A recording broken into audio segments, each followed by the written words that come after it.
তুই? হ্যাঁ, এই তোর বাড়ির পাশ দিয়ে যাচ্ছিলাম, আর তোর সাথেও খুব দেখা করার ইচ্ছা করলো। ও, তো এখানে এসেছিলিস কোথায়? এই তো পাশেই রে, ওই 150 কিলোমিটার আগে যে পেট্রোল পাম্পটা আছে ওইখানে।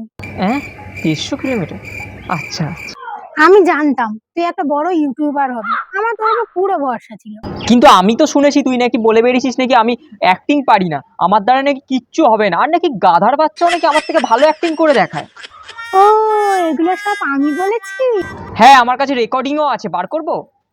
হ্যাঁ হ্যাঁ, আমি বলেছি, তোর ভালোর জন্যই বলেছি। জানতাম ওরা সবকিছু বলবে তোকে, তাই সবকিছু জেনে শুনে বুঝে আমি তোর ভালোর জন্যই বলেছি। ও, জানতিস? ঠিক আছে, এসব বাদ দে, ভাবছি কলকাতার মধ্যে 1 নম্বর ক্রিয়েটার হব। এটা তোর দ্বারা হবে না। উফ বাবা, একটুখানি হতে পেরেছে বলে। সালা